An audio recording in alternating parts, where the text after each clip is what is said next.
So what does your personal life and dashing, what does Tuesday look like 5 years from now? Lots of Powerball hits. I think it's going to be, that's a great question, because I've seen how the market's kind of changing. And see, I don't look at myself, how should I phrase this? Even though I'm in Chicago, I see myself more as like a luxury good.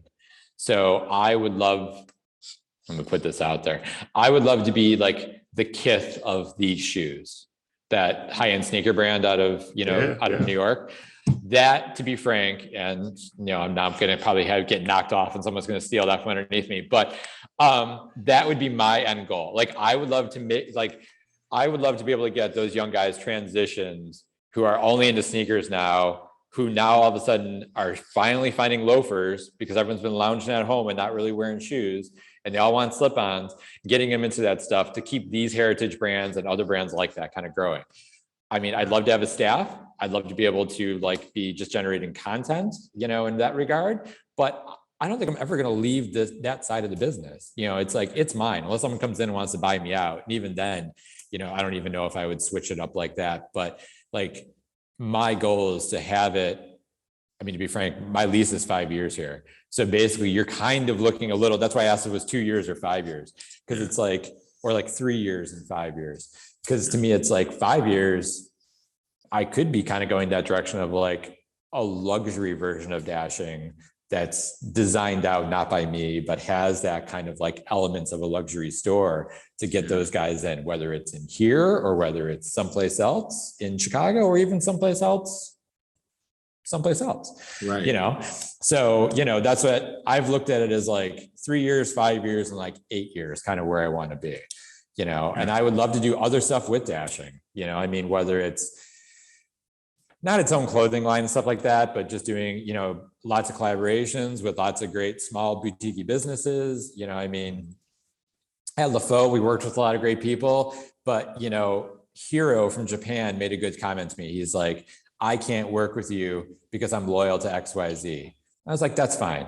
And he goes, maybe it's your time to go find your, it sounds like it's going to sound weird, hero, with meaning himself. Like, is it like, it's time for you to go find your own Japanese shoemaker who's moving up the ranks, who you'll have a relationship with and be able to kind of have that relationship. So it's kind of like that. Like, to me, I want to keep striving and finding those kind of brands and offering to people, men and women, because I think that's a huge market. So, I would still love to be in store. I still love meeting clients. I still love communicating with clients. I think video is going to be way bigger, video consultations, video fittings, stuff like that. I think it's going to be much, much more important, especially in the next couple of years. I think it's going to take off. And, I know Instagram is trying to push everyone to video to be TikTok or some hybrid between TikTok and YouTube. I think YouTube is going to be very big. I'm trying to figure out what I'm going to do with YouTube. I see what Anastasia is doing with it. I see what other people I follow on it are doing. And I think it's, there's a lot of upside to it. So that kind of stuff is kind of what I see myself doing. I mean, I love working with the clients. Yeah. I love bringing someone in, gaining their trust, showing them that these brands they're going to be there, et cetera. I recently was asked, like, what's my long-term goal? And to be frank, I would love to like GM one of those brands or like CEO one of those brands. I think I like it. Yeah. I mean, like, if Alden, I think, is going to keep it all in the family. So, I mean, I wouldn't even try to say them, but, it's like, when I go to Alden for the first time next year to sit down and have a, dinner with, at the factory, I'm excited to talk to Art and see what's kind of going on and see how he sees the future. Because there's a couple of us who are a little on the younger side who are trying to push the brand that aren't luxury. We're not engineered garments. We're not those type of places who kind of have a little bit of clout and kind of elbow their way in. They can do what they want because they're engineered garments. And you're like, okay, that's fine.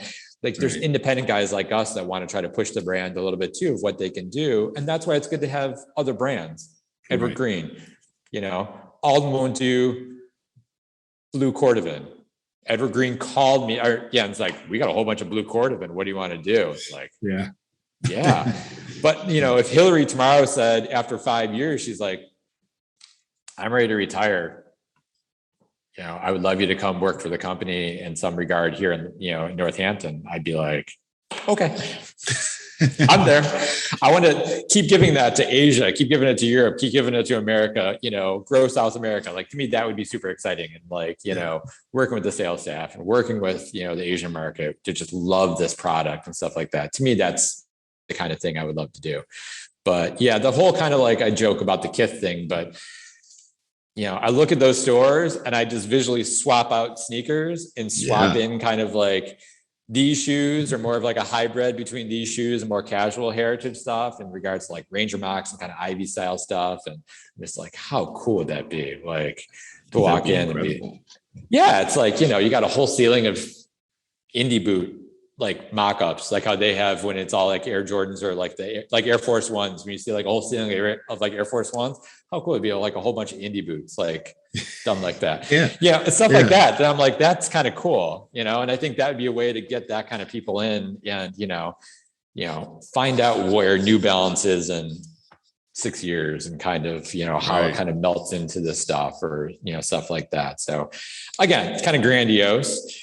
And it's kind of an open-ended answer, but, I mean, I have a little bit of bigger plans for stuff like that. And that's the kind of stuff it's sticking with that heritage manufacturing and heritage people and, keep growing that. Cause that's fun, I mean, it's people's livelihoods, it's I love it. I think that that'd be one of the coolest collaborations and combinations. Now, one question I have, how do you stop yourself from pursuing that now? And or what daily steps are you taking to get there? 100%. It happened with the website. And it just kind of is to kind of give you what you're saying. Mm-hmm. My grandiose plans for the website got slammed in my head. And I was like, take a break. You're doing this all yourself. You don't have a staff of 10 and back. You don't have a whole group of people taking photos. You don't have, a model at the ready that you can just throw them in a pair of shoes and, do all this stuff. You don't have a bunch of graphic designers to create all these graphics. The website's never going to be perfect. Take a break and do it. I kind of dangle that out there and I talk about it to kind of keep myself a little bit motivated to do it. It's kind of the way to do it. It's we kind of did it with Anastasia and kind of said, okay, eventually we want to do X, Y, Z. And it's kind of not getting wrapped up in the day-to-day of retail. I think that's the thing.